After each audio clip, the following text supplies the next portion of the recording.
Welcome back, everybody. This is Eric here with Iraq Veteran 8888. Today we're going to be reviewing a new gun for you. This is the Ruger LCP II. We've actually had this gun a pretty good little minute and been putting a lot of rounds through it, having a little bit of fun with it. I picked up this gun as a replacement to my wife's LCP, which is not a bad gun at all. You know, the original LCPs are double action, which is fine. We figured the LCP II would be worth a look. The trigger's been improved a good bit. Very, very nice lightweight trigger. It still retains kind of the little internal hammer that's in there, little tiny hammer. So they've made some definite improvements to the trigger. They've improved the ergonomics of the gun. It's got some not overly aggressive but functional grip added to like the back, and the way they did the stippling on the frame, you know, not too bad at all. They gave it some forward cocking serrations, changed the shape of the serrations, gave it a little bit different look. The overall look of the gun is drastically different than the original LCP. The sights are machined into the slide in a very clever way. Makes plenty of sense there. It's a lock breech gun. This is a 380, so nice little backup gun slash lightweight summer carry gun is kind of the intended role of this gun. Now, we initially took this gun out and did a review on it already, which we never posted, because I only have one type of ammunition, and we had stoppage after stoppage after stoppage out of this gun. And we kind of determined that it might have been due to the SIG Elite ammunition that we were using. Maybe just wasn't liking this particular gun that much. That was, unfortunately, at the time, the only 380 ammo I could come across locally here. So I went over by Gander. I picked up some Winchester and some Speer Lawman, and this is actually all the 380 that was on the shelf. So I bought everything I could find, and we're going to try it again and give the gun an honest go here with some different ammunition, just to make sure that the initial stoppages weren't just because of the ammunition. If we get stoppages with this ammo, then we'll know obviously there's an issue with the gun. But I take this this particular video pretty seriously, because this is my wife's replacement carry gun. She carries an LCP everywhere she goes, and it's got to work, you know what I mean? You do have a slide stop. The takedown is pretty much exactly the same, but you know, this gun is just a reasonably priced little gun, small carry gun, just kind of a cute little guy, and boy, is this little guy snappy.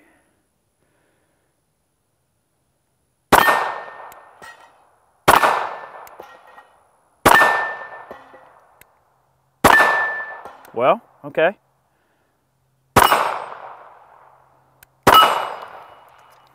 Not too shabby with the Winchester so far. I was worried about this ammo too, because it's got a really odd shaped bullet. I was worried that it wouldn't feed right.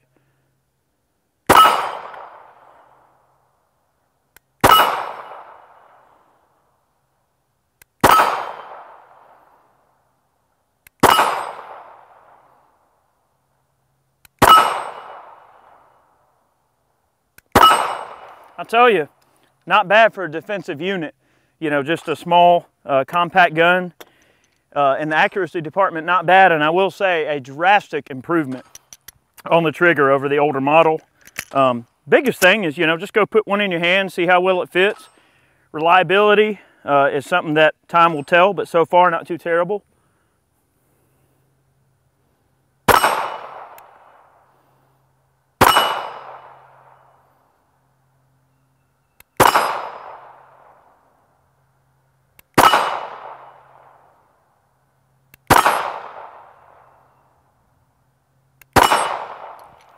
Not shabby. All right, let's try some of the Lawman ammo.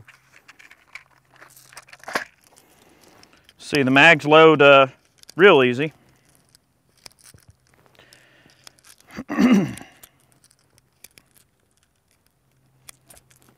6 rounds, that's not bad. I don't know if I would personally choose this over like a Shield or a Glock 43 or something like that, but maybe a backup. I could see where it would be a good contender for that. Or a lightweight gun. Maybe you can't carry a 43 or 42 or a Shield or something like that, or another small automatic. I mean, Ruger also makes, if you got your heart set on Ruger, you know, they also make a LC9, and I believe a striker fire version of that gun now. Don't quote me on that. I believe they do. So that's another option. Maybe you want something a little bit bigger than this, and a 9mm Ruger does offer that as well. All right. Speer Lawman, All right, that's a 95 grain TMJ.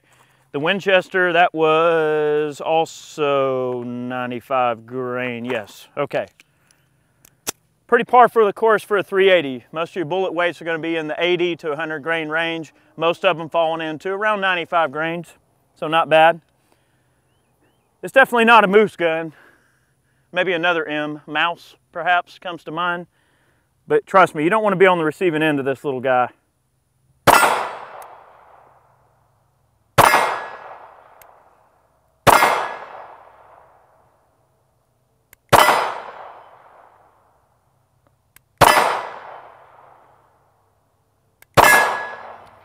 Not bad. Not really the kind of gun you shoot groups with, you know what I mean?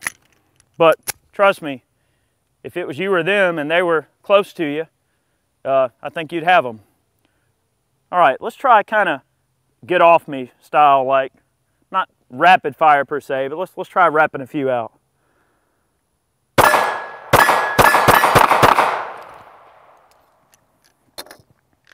Try that again.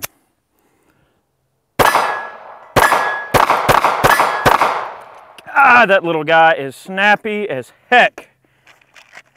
I think that our initial issues that we were having with the gun were definitely due to the ammunition. And it's not to say that that ammo is really crummy or anything like that. It just might not like this gun. So that's something that you always need to take into consideration. Whenever you pick up a new gun, you know, don't just load it and put it in the nightstand, guys. Take it out and shoot it. And I know carry ammo is expensive. I get it. I know it is. But especially carry ammunition, before my wife switches, you know, her gun out to this, you better believe that we're going to be putting some of these Lehigh offerings through it, and she carries RIP from time to time. So whatever you intend on carrying through a gun, you better take it out and run it and make sure it's going to like it, because you do not want to be in a position where you're going to try to trust your life to something and it's not going to deliver the goods. And that's not just a gun thing. That's not, hey, Ruger's guns are ammo picky. That's not the case. Every gun can have its little gremlins when it comes to what it's going to like and what it's not going to like. So always know going into something what you're dealing with in terms of the ammo you're using. You know, maybe it runs Lawman and Winchester great and I got lucky, and maybe it doesn't like the SIG, but how do I know it won't run Federal or any other type of random ammo I put in it just fine too, or not run it at all? So, you know, take it with a grain of salt, I guess, is all I'm saying about it. All right. You know, I just don't know if I would consider this gun further than like a 10 or 12 yard gun.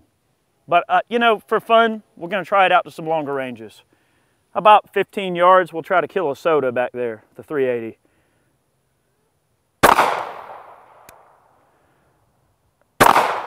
There you go.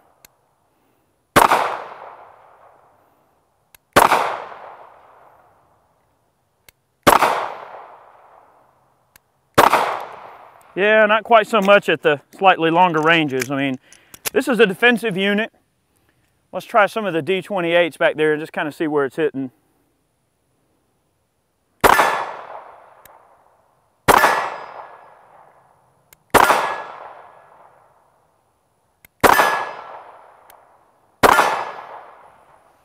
Not shabby. Uh-oh, we got a stoppage.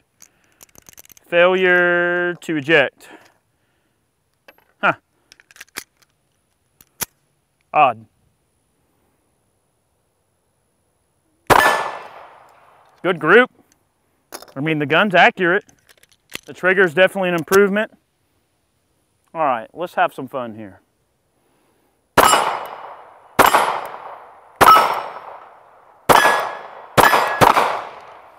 One thing that I can say about this gun, the shot recovery is a little longer than you might expect.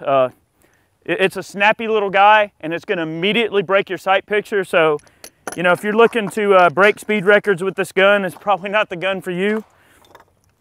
But I just thought that's something I would mention there. Your shot recovery is definitely going to be on the limited side. It doesn't really pick up quite as fast. I mean, when you shoot, it's going to break your sight picture pretty easily. It is a snappy little gun, so you're not going to be breaking any speed records. But all in all, it could save your life. Definitely one of those types of things. Now, in the previous video that we made, that we never really posted, but when we were out shooting the gun initially, We were trying to purposely limp wrist the gun to see if we could get it to malfunction. And you know, we were getting malfunctions regardless of whether we tried to limp wrist it or normally shoot it. So I'm going to try limp wristing the gun once we get towards the bottom side of the mag here. A couple of more mags. We did have one stoppage out of the spear there. So far the Winchester seems to be running. All right, a couple of more shots here.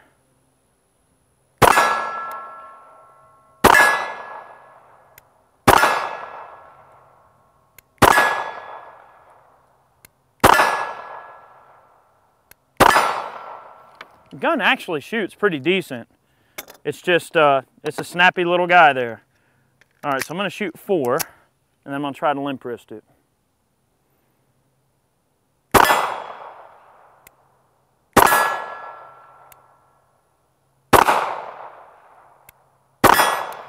All right, so now I've got 2 rounds left in the gun. I'm gonna purposely try to limp wrist the gun to see if I can get it to malfunction.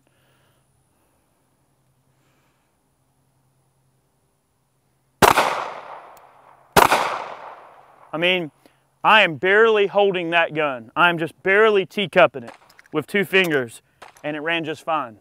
So I'm gonna chalk it up at this point to just being, you know, that ammo not really working quite so well that we used before, the SIG ammo. All right, I'm gonna try that rapid fire again because I'm having a real issue with shot recovery. I mean, the thing is, this is not like a 3-gun pistol, okay? You're not gonna go out and like, oh, I'm gonna have a nice afternoon session at the range. We're gonna go out and really dial this puppy in. It's not really that type of gun. This is more of a, you know, beans and bullets. Hey, they're on top of you trying to kill you, something like that. So I'm gonna try to rapid fire as best I can and keep it on target. I'm gonna shoot as fast as I can and still try to hit the target.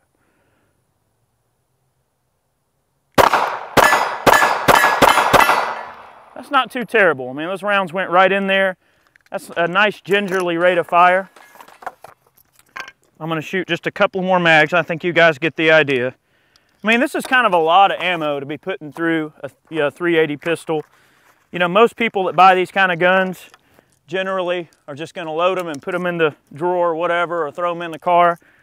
And most people probably don't even really take these things out and shoot them.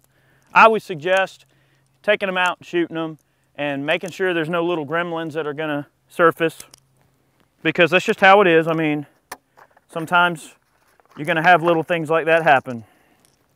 3 more mags. It's a hobbit gun. You're going on an adventure and you're a hobbit. You know what I mean? You need a little tiny gun for killing orcs or whatever.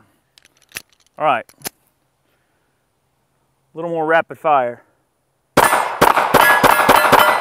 Okay, okay, not too bad.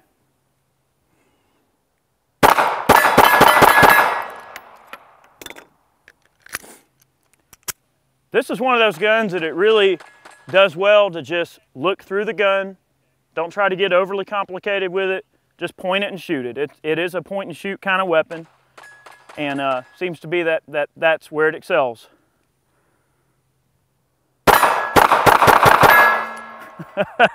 A hail of bullets. I love it. I mean, that trigger is definitely better on this gun over the original LCP. So there it is. Hopefully you guys get a bit of an idea. We wanted to kind of share some of our feedback and a little bit of our testing that we've done with the gun. And remember, we're not saying SIG ammo is bad. We're not saying that the Ruger LCP II is a bad gun. It's certainly not a bad gun. I mean, it seems to work pretty well. Always understand the combination of what you're putting into your life when it comes to, you know, everyday livelihood, survivability. If you carry a gun every day to protect yourself, then that's part of your everyday life. So everything that's involved in your life, you're going to know what's going on. Like, you know what kind of gas you put in your car. You know what kind of oil filter and oil you put in your car. Like, what kind of maintenance you do. I mean, so it's no different. Just shoot the gun. Always test whatever ammo you're going to run through it really well to make sure that you don't have a gun that's maybe picky with a certain type of ammo, and you'll be just fine. So we just wanted to kind of share some of our thoughts about that. Guys, thank you for watching today's video. We hope you enjoyed it. Many more gun reviews on the way. Thank you very much for your time. We'll see you next time.